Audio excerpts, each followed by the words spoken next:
4th Baruch, chapter 9. Now those who were with Jeremiah were rejoicing and offering sacrifices on behalf of the people for 9 days.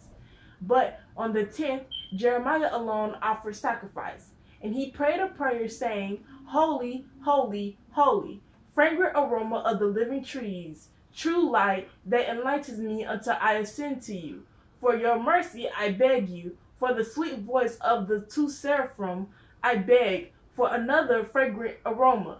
And may Michael, chief messenger of righteousness, who opens the gate to the righteous, be my guardian until he causes the righteous to enter. I beg you, Almighty Lord of all creation, unbegotten and incomprehensible, in whom all judgment was hidden before these things came into existence. When Jeremiah had said this, and while he was standing near the altar with Baruch and Abimelech, he became as one whose soul had departed. And Baruch and Abimelech were weeping and crying out in a loud voice, Woe to us, for our father Jeremiah has left us. The priest of God has departed. And all the people heard their weeping, and they all ran to them and saw Jeremiah lying on the ground as if dead. And they tore their garments and put dust on their heads and wept bitterly. And after this they prepared to bury him. And behold, there came a voice saying, Do not bury the one who yet lives, for his soul is returning to his body.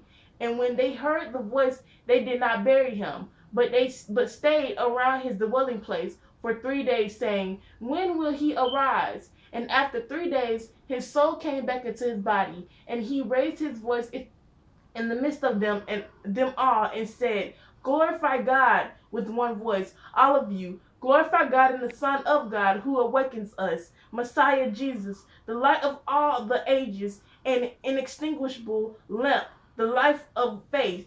But after these times there will be 477 years more, and he comes to earth. And the tree of life planted in the midst of paradise will cause all the unfruitful trees to bear fruit, and will grow and sprout forth. And the trees that had sprouted and became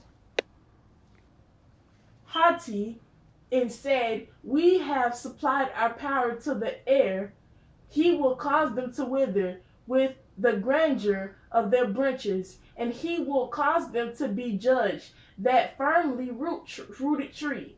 And what is crimson will become white as wool. The snow will be blackened.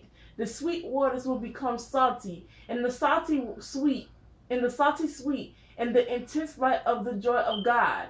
And he will bless the isles, so that they become fruitful by the word of the mouth of his Messiah. For he will come, and he will go out and choose for himself 12 apostles, to proclaim the news among the nations. He whom I have seen adored by his Father, and coming into the world on the Mount of Olives, and he will fill the hungry souls. When Jeremiah was saying this concerning the Son of God, that he is coming into the world, the people became very angry and said, This is a repetition of the words spoken by Isaiah, son of Amos, when he said, I saw God and the Son of God. Come then, and let us not kill him by the same sort of death with which we killed Isaiah, but let us stone him with stones. And Baruch and Abimelech were greatly grieved, because they wanted to hear and full the mysteries that he had seen. But Jeremiah said to them, Be silent and do not weep, for they cannot kill me until I describe for you everything I saw. And he said to them, Bring a stone here to me. And he set it up and said, Light of the ages, make this stone to become like me in appearance, until I have described to Baruch and Abimelech everything I saw.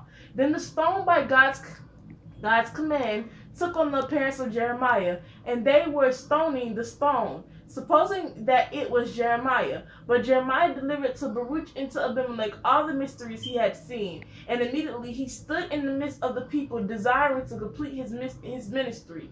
Then the stone cried out, saying, O foolish sons of Israel, why do you stone me, supposing that I am Jeremiah? Behold, Jeremiah is standing in your midst. And when they saw him, immediately they rushed on him with many stones, and his ministry was fulfilled. And when Baruch and Abimelech came, they buried him, and taking the stones, they placed it on his tombs, and inscribed it thus: This is the stone that was the ally of Jeremiah.